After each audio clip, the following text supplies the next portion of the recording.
wonder what it would have been like if I'd have known some of these things when I started marathons instead of realising 6 or 7 marathons down the line. And I'm not talking about the obvious stuff like you have to run fast and slow or you need to fuel during a long run. I'm talking about the little beautiful golden nuggets you happen upon once in a while that might not be so obvious but can make such a big difference. And we want to share our nuggets with you because they've been hard fought. And here's what we do. To make this a real community effort, if we don't mention something that you think of as your golden nugget of training, add it to the comments and let's all help each other. That's how it should work.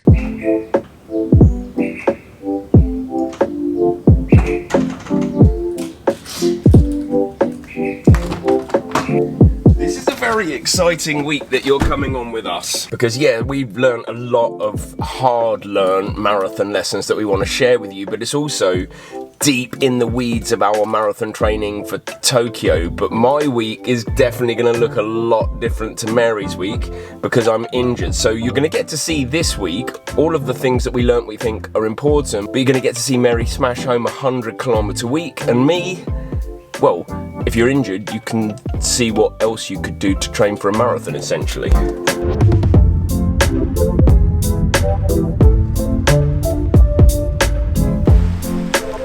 So Monday is pretty simple, really. From my perspective, we have a day off, rest day. I don't, because I'm not able to run at the moment, so all I'm going to do is 1,000 metres in there, job done, cut to Tuesday when Mary's actually running. Morning! First run of the day, 6k to the beach, obviously. 100k week, let's go!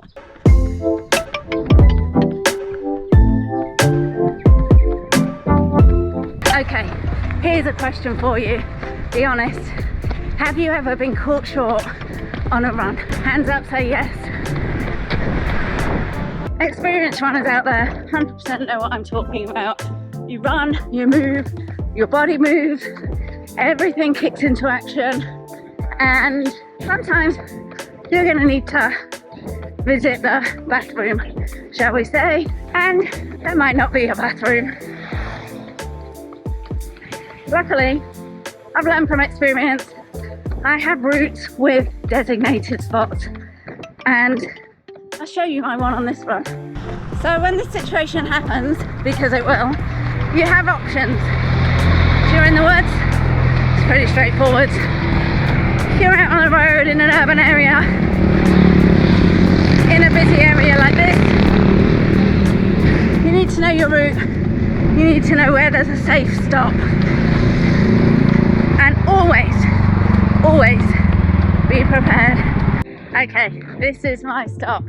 There's a nice bathroom I can use in there. It's 2.85 kilometers into the run, which is about perfect distance, usually about when it hits.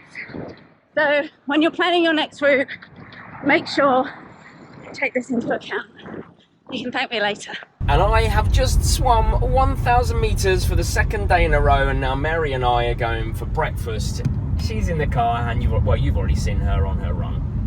If you're training for a race, doesn't matter what distance, you're going to need to know this one, that the place where the pain or the injury is doesn't necessarily mean that's where the problem is. Trust me from experience.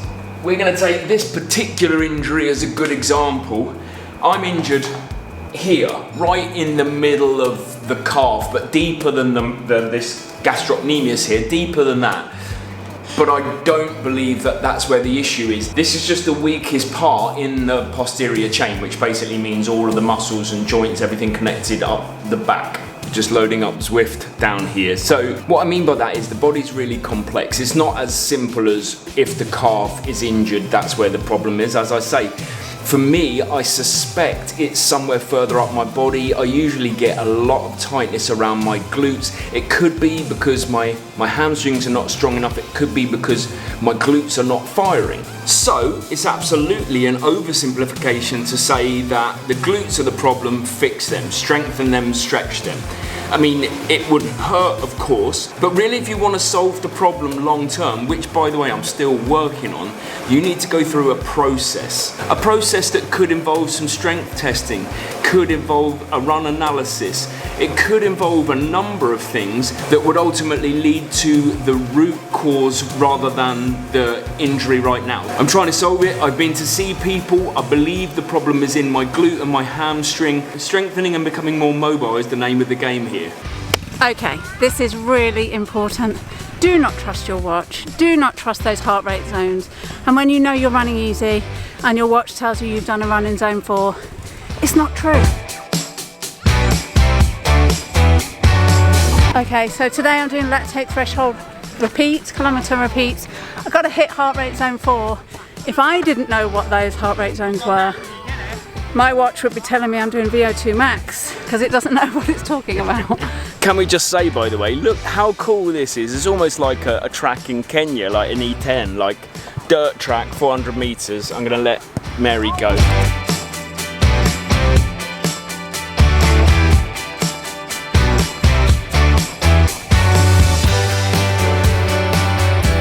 So essentially, those heart rate zones you're getting from Strava, Garmin, Coros, you know, they're doing their best, but we're so individual. Our heart function, heart rate are so different. So the only way to know you're effectively training in the right zones is to calculate them using a test. We've got a video. We've got a video on that, so you can check that out if you want to find out more and work out your zones. Yeah, essentially we've already made a video for that, so we've already linked it. We're not going to explain it here, but everything else is a guesstimate. Do not trust the watch. How was your session? Hard work, but pretty good. Like, I couldn't get it all done, but with what I did, I'm super happy. Not bad views though. That's all we can ask for. The views? The views were exceptional.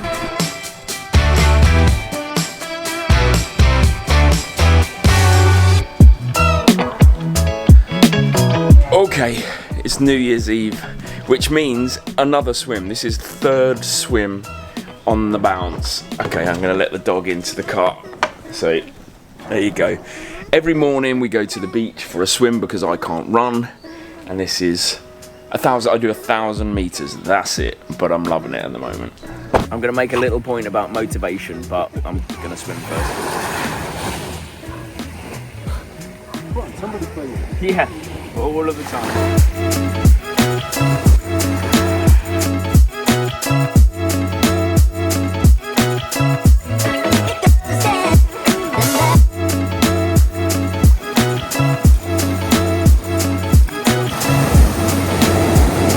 On motivation, that probably wouldn't have happened. It's 9 AM now, just had breakfast, and I thought this is a nice way, like while I'm just chilling out, to talk about the motivation thing, because honestly, I promise you, motivation, it gets you in the door is about as much as I'll say for motivation. The way that you get marathon training done is discipline. And you might be watching this video thinking, come on, it is easy for you to get the training done in this beautiful weather, and yeah, that is true. I mean, it's punchy hot, it's like 35 degrees almost all of the time, and I'm going to insert clips of me training not in this weather just to prove it, but ultimately, motivation is an emotional response. Like, you're either motivated or you're not, and sometimes you are, sometimes you're not. Discipline, however, is a set of structures that you've put in place to ensure that training happens no matter what.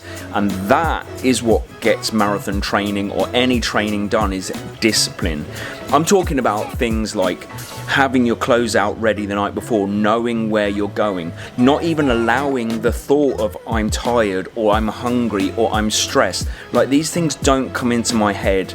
I signed a contract in my mind at the start of every training block that says I'm going to be the person that I want to be. I'm going to fulfill all my training sessions. I'm going to get them done no matter what. I'm going to sign that mental contract, and then it's not even a question. When it comes down to a day, if I'm tired, I still do it. If I'm stressed, I still do it. If the weather's terrible, I still do it.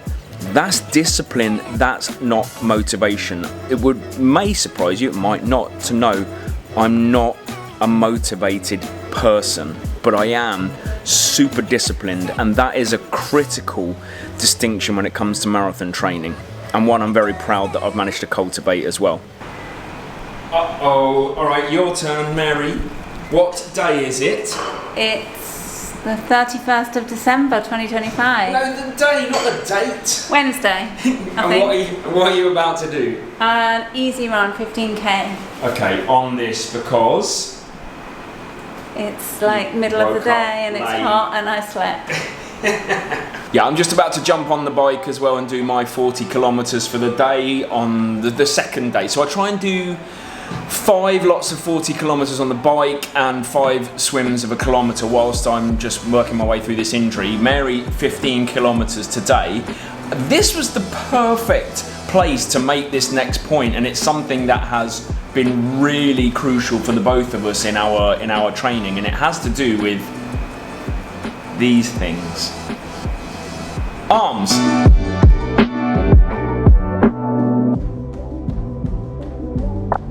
I think arms are so underappreciated when it comes to running technique, and I'm going to tell you a story from our running that I think will make you realise just how important.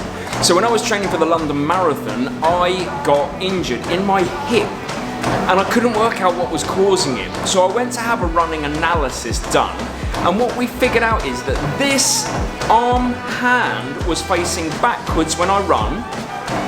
No, Mary's fine. Instead of inwards. Now that sounds like, why would that be a big problem? But that facing backwards caused too much rotation here, this shoulder, which caused too much rotation in my hip, which put pressure on my hip, which caused my hip to inflame and therefore injure me. So what do arms do? Well, arms drive you forwards. They are momentum, they are balance. They're the things that help the legs coordinate. Also, if you look at Mary's hands, you'll notice that they're not clenched. They're like that, not carrying too much tension when she's running. That causes tension in the arm, it goes up the arm and causes tension in the body. You want to be relaxed. This is a weird position for me to be in, but I needed to show you this. Like, if you look at Mary's arms, they're not crossing the middle of her body. So you have to imagine there's an invisible line down the middle of you, and anything that crosses the middle line with your arms and your feet causes rotation rather than moving forwards, right? And you want to be moving forwards, you don't want to be moving sideways. It puts too much pressure on your muscles, and also, you know, it's a waste of energy. So look, those arms don't cross the middle line, neither do her legs. And that is why the arms are so underappreciated and need a lot more thinking and conscious work than we think.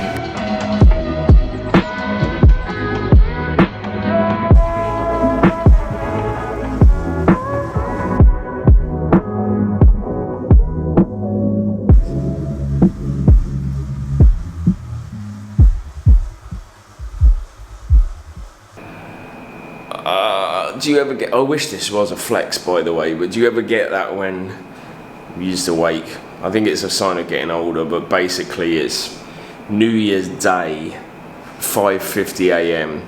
So I'm like, I'm just gonna go crack on, because honestly, I would have just lay in bed awake. Man, is this getting older? Is this what happens in 2026? All right, let's go.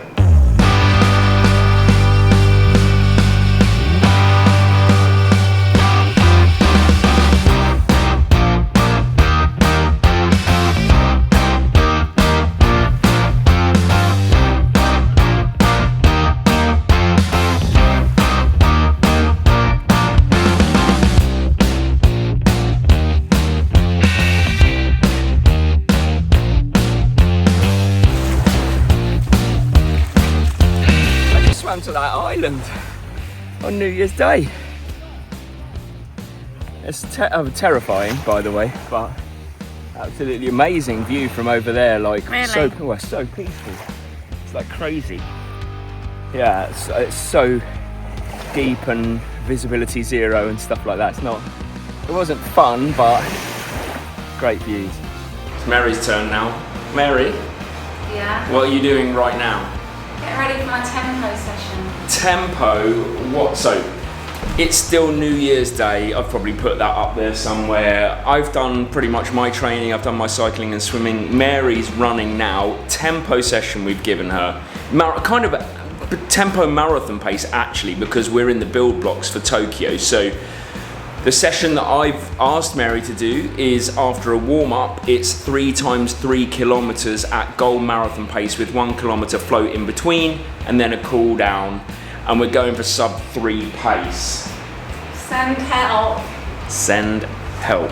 And whilst Mary gets on with her session, a bit of an epiphany I had was the distinction between strength and conditioning, because you hear the phrase strength and conditioning and how important it is to your running.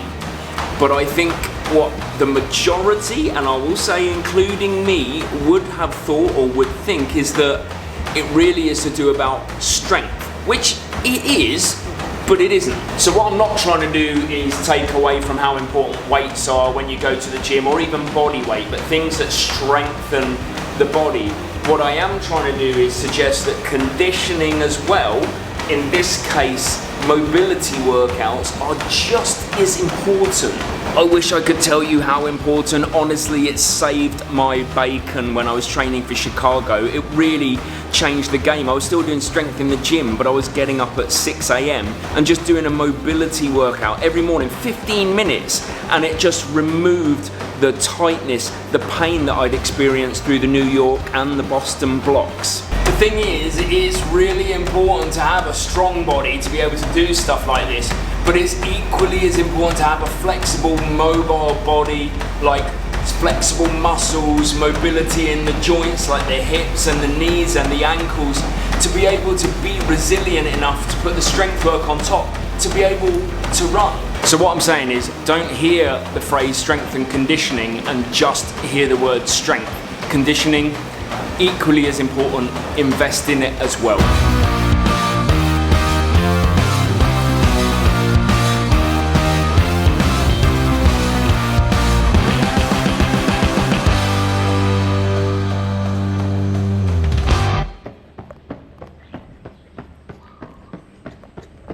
Look at that sunrise. Beautiful. January the 2nd. Okay, here's one for you. Heat training. The benefits are huge. Like a great equivalent to altitude training. Way more accessible and affordable. Some people avoid it. I think we need to embrace it. Training in the heat is hard work. Your heart rate's elevated, your pace is slower, the effort feels super tough, but the benefits are huge, and I've seen that myself training year round in Thailand and then going to cooler marathons like Shanghai this November. 10 degrees, 11 degrees, it felt like a blanket had been taken off and I could just run so comfortably with a much lower heart rate, so it's been amazing for me.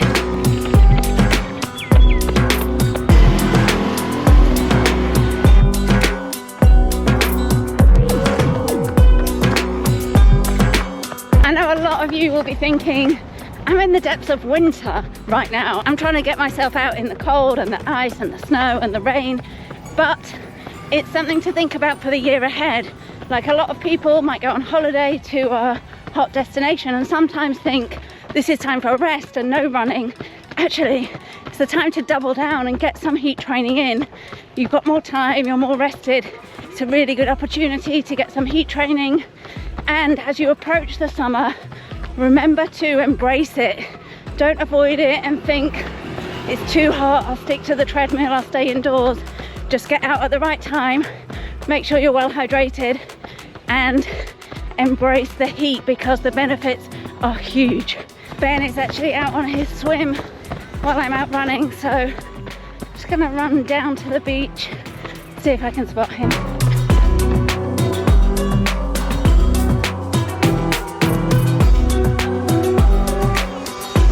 Pretty sure that's Ben, so cool to get a bit of footage and see him and have a little breather halfway through my run. Just gotta get home now. That's your lot. That's 5 swims done in here. every day, that's my aim. Every day in the week, I will swim 1,000 meters, and then at the weekend, take a breather, go again. And I feel like I'm gonna come back fitter than I was when I was running, if that makes sense. Like with the cycling and the swimming, that's the aim. It's Friday, and we feel pretty smug because we've done our workout for the day already. But I was reflecting on everything that I think people need to know, and blisters is a bad thing when you're marathon training. So have a look at this. Essentially, I want to show you these trainers. You may have noticed it, but you may never have noticed. Can you see this little hole here in the trainer? The laces do not go through it, but they could. Now this technique, it goes by like a lot of names. It could be the heel lock, it could be the racer's loop, the runner's loop, but essentially what it does is it locks your heel and foot more stably in place. We use it for trail running more often than we use it for racing, but I'm gonna show you. You take the end of your shoelace and you put it in round the top lace, and you keep it like not pulled too tightly through yet, and you do the same with the other shoelace. Then what you do is the shoelace comes over the other side, and then I'm gonna switch to my foot. So we're at the stage where the foot is in. You have to make sure it's completely comfortable in the shoe. Then what you do is the shoelace comes through the little loop you've made, and then you pull the laces tight until the bows disappear, and then you just tie them as normal, and in theory that has locked them in much tighter at the heel, and that locks your heel in, stops the foot from moving inside the shoe as much. Especially if you get blisters, this is important. I don't use it for when I'm road running, but I definitely use it when I'm on the trails, and it makes all the difference. So heel lock, runner's loop, racer's loop, whatever you want to call it, you now know it. How's your running technique? Do you know what? It actually does not matter. If you're not getting injured and you're able to run and keep training, don't worry about whether your technique looks a certain way. It's all good. All of our bodies, our makeup, the way we move is so different and unique to us. And there isn't any one perfect form. Even in the top elite runners, you can see really different techniques, but they're all moving well and achieving epic things. So if you're able to run comfortably, stick in. Yes, we can make little tweaks and little improvements, but you really don't need to sweat it if you're injury free. Obviously, if you are in pain or discomfort, then there could well be things you can tweak, and the best thing you can do is to get professional gait analysis. That's what helped me get over chronic knee pain at the beginning of my journey. I needed to change my technique because I was crossing my feet over. But if you're all good, you really are all good. Here we go, back out on the road. That's better, isn't it? Better than indoor.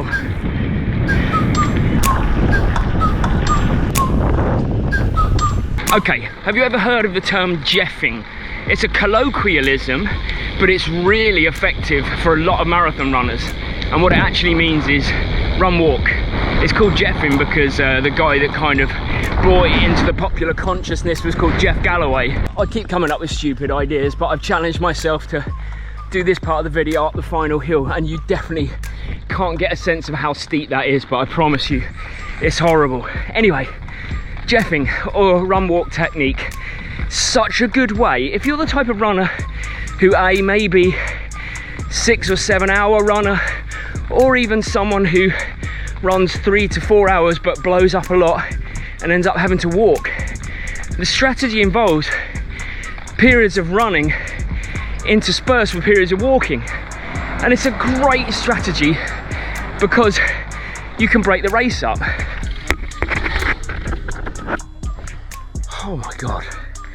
Yeah, walking, it doesn't have to be a bad thing in a marathon. I think a lot of people think you can't walk in a marathon. Of course you can walk the whole thing if you want, but if you start to intersperse these segments, then suddenly you've got a plan. So what do I mean by run walk in terms of practicable advice? I suppose this is a really good one. You'll remember channel legend Yanni. He's been in a load of our videos. Essentially, we're training him for his first marathon with a run walk strategy. He's aiming for sub 6 hours, and at the moment we're playing around. We're doing 90 seconds running, 90 walking. We're doing 4-1, 2-1, 3-2. I think everybody has their own sweet spot. I think that's the point of this process, and we will find what the average fastest pace for Yanni is, depending on which of the run walk strategies we use.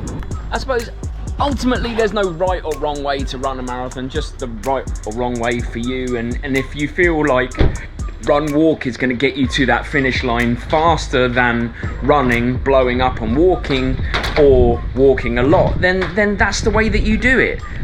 Excuse me 1 second. Hello? Hello?